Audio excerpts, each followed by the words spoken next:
मर्द वही है जो बदला ले। तो इसलिए पारस जी से मैं कहूँगा कि आप चुनाव लड़िए। मेरे यहाँ तो इतनी भीड़ है कार्यकर्ताओं की फौज है कि अपने से फुर्सत नहीं, हम लोग दूसरे के बारे में कैसे सोच सकते हैं। तो कहता है कि 400 पार जाएंगे, 200 से नीचे ही रहेगा।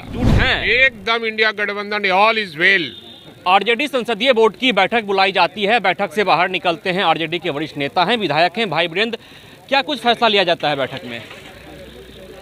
फैसला तो हो गया, राज्य संसदीय बोर्ड का, केंद्रीय संसदीय बोर्ड का भी बैठक हुआ और सब हम लोगों ने अधिकृत किया है आदरणीय लालू प्रसाद यादव जो राष्ट्रीय अध्यक्ष है राष्ट्रीय जनता दल के, और उनको हम लोगों ने अधिकृत कर दिया। आरजेडी का फैसला लेने के लिए या महागठबंधन? नहीं, महागठबंधन में बात करने के लिए बात तो हो चुकी है। अब प्रेस कॉन्फ्रेंस होगा, आप लोगों को पता चल जाएगा। पारस जी नाराज चल रहे हैं, क्या दरवाजा खुला है? देखिए, पारस जी नाराज हैं तो उनको एनडीए से नाराज हैं और एनडीए से उनको लड़ाई लड़ना चाहिए। मर्द वही है जो बदला ले। तो इसलिए पारस जी से मैं कहूँगा कि आप चुनाव लड़िए और एनडीए के खिलाफ में बिगुल फूकिए, तब ना जनता सोचेगी क्या करना है। नहीं, लालू यादव कहे थे कि दरवाजा खुला है सभी के लिए, तो क्या स्वागत होगा? मेरे यहाँ तो इतनी भीड़ है कार्यकर्ताओं की फौज है कि अपने से फुर्सत नहीं, हम लोग दूसरे के बारे में कैसे सोच सकते हैं। वो आगे अपना लड़ाई लड़े, हम लोग देखेंगे। तो सीटों का बंटवारा कब हो जाएगा आप लोगों में? हो गया, घोषणा नहीं हुआ। घोषणा कब हो जाएगा? हो जाएगा, तुरंत घोषणा हो जाएगा। किस पार्टी को कितना सीट मिलने जा रहा है? सब हो जाएगा। लेकिन एनडीए का फैसला हो गया है। अच्छा, एनडीए से हमको क्या लेना देना है? लड़ाई तो एनडीए से ही है ना। तो कहता है कि 400 पार जाएंगे, 200 से नीचे ही रहेगा। आप देख लीजिएगा, 200 से नीचे रहेगा वो। आप लोग एकजुट हैं? एकदम इंडिया गठबंधन ऑल इज वेल। कितना पे सिमटा दीजिएगा? हम कहा ना कि 200 के नीचे जाएंगे वो, लेकिन लगातार हमारी सरकार बनेगी। और बिहार जब अंगड़ाई लेता है, देश में परिवर्तन होता है। इसलिए बिहार ने, चाहे 1942 का आंदोलन का मामला हो आज़ादी का, चाहे 1974 के आपातकाल का मामला हो, बिहार ने अंगड़ाई लिया है। फिर एक बार बिहार ने अंगड़ाई लिया है, देश में परिवर्तन है। आप लंबे समय से राजनीति को देख रहे हैं, लेकिन इस बार तो प्रधानमंत्री, गृह मंत्री लगातार आ रहे हैं बिहार दौरे पर, है संभव? इसीलिए ना बिहार से डरे हुए हैं, सहमे हुए हैं। बिहार के नब्ज को उन्होंने पहचाना कि नहीं भाई, बिहार के लोग इस बार क्रांतिकारी लोग हैं और यहाँ जो बिहार के लोग अंगड़ाई लेता है, देश में परिवर्तन होता है। इसी को वो तोपने के लिए आ रहे हैं, लेकिन तोपाने वाला नहीं है जी।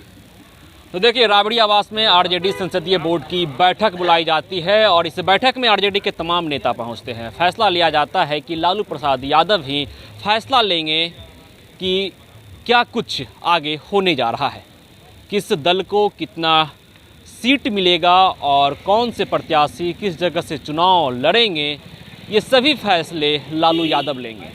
और भाई वीरेंद्र ने साफ तौर पे कह दिया है कि पारस अगर नाराज़ चल रहे हैं तो उनकी नाराज़गी एनडीए से है, तो वो फैसला एनडीए से करे। हमें खुद से फुर्सत नहीं है, हम दूसरे के बारे में नहीं सोचते हैं।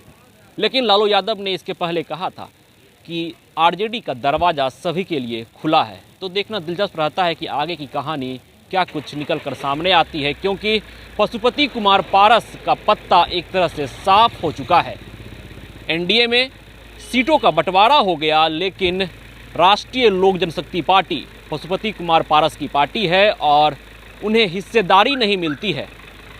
चिराग पासवान को 5 सीट मिलता है, उपेंद्र कुशवाहा को 1 सीट, जीतन राम मांझी को 1 सीट, जदयू को 16 सीट और बीजेपी को 17 सीट। लेकिन पारस को हिस्सेदारी नहीं मिलती है।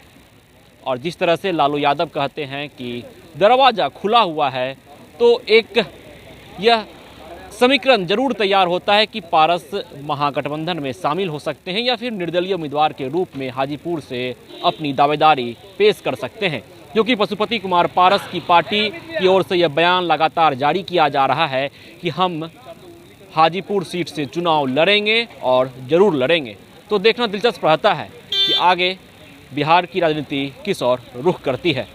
Vishwajeet Anand, first Bihar, Patna. Panorama group, जो सोचता है वो करता है।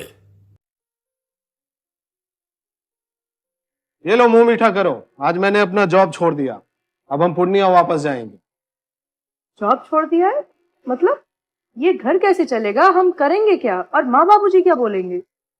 इसलिए मैं एक और मिठाई का डब्बा लाया। अपने बिजनेस के लिए लोन अप्रूव हो गया। अरे लोन अप्रूव हो गया वो तो ठीक है, लेकिन पूर्णिया में हम रहेंगे कहाँ? अपना घर भी तो नहीं है वहां। इसलिए तो एक और मिठाई का डब्बा अलग से लाया हूं। हमने पूर्णिया में घर ले लिया है, पूर्णिया के ई होम्स पैनोरमा में। पूर्णिया में पैनोरमा ग्रुप लेकर आए हैं ई होम्स पैनोरमा, बड़ा घर, आलीशान जिंदगी और अत्याधुनिक सुविधाओं के संग। अरे अरे, अब क्यों मुंह मीठा करवा रही हो? क्योंकि हम घर वापसी जो कर रहे हैं। घर वापसी की खुशी पूर्णिया में ई होम्स पैनोरमा के संग। ई homes panorama, luxurious lifestyle redefined.